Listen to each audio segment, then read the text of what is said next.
Please join me in welcoming the 23rd Prime Minister of Canada, Mr. Justin Trudeau.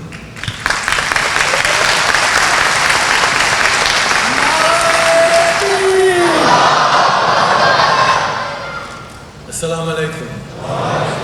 Hello everyone. Thank you, Mr. Malik, for that introduction and for welcoming me to this year's Jalsa Salana convention with the Ahmadiyya Muslim Jama'at in Canada. Et merci Navdeep de nous accueillir à Mississauga et pour tout ton leadership en tant que ministre. It's wonderful to be here with you all today. Let me take a moment to recognize our outstanding MPs and ministers here as well. People who are gathering around me now who never stop working on behalf of this community. Like Judy Scruggs, who leads the Parliamentary Friends of the Ahmadiyya Muslim Jama'at, or Deb Schulte, Gagan Sikkan, and Yasmin Ratansi, who share in iftar dinners from Ottawa to Mississauga. And I also want to give a huge shout out to the volunteers who make this event possible. You're an example of what happens when people step up and pitch in.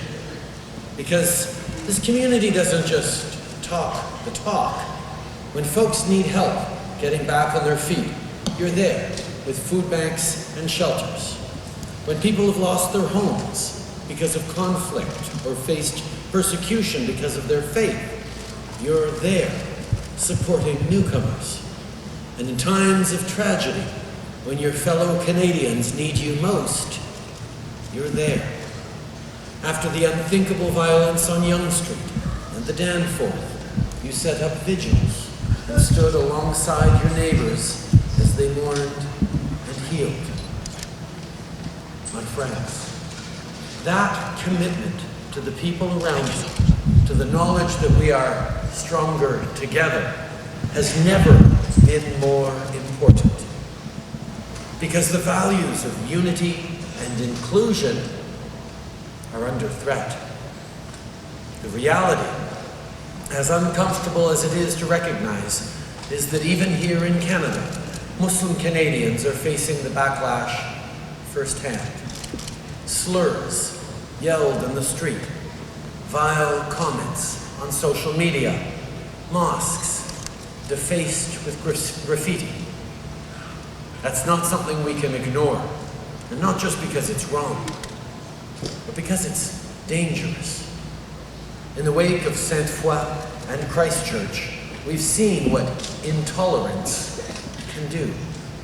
And it's not only Muslim Canadians who are facing this hatred.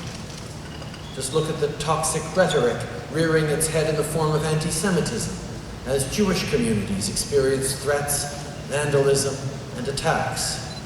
This is the time for all of us to act, and you are showing us the way forward.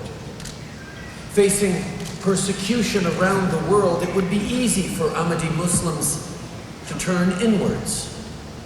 But you do something incredibly brave instead. When I sat down with His Holiness Hazrat Mirza Masroor Ahmad in Ottawa, he shared his message of peace and justice, of love for all, hatred for none. Il n'y a vraiment rien de plus canadien que ça. On est un pays où tout le monde est égal et tout le monde est libre de pratiquer sa religion. Une démocratie où la voix de chacun et chacune est entendue et valorisée.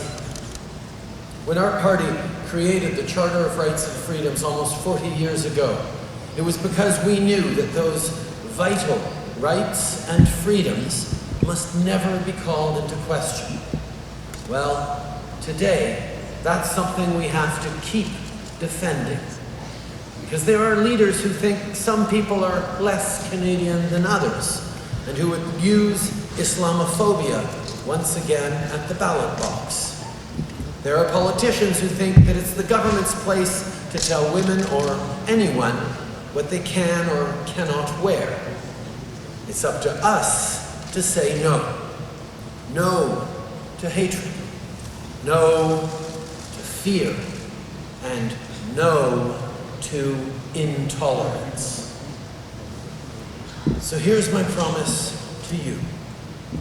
Just like you are there for your neighbors, we will be there for you.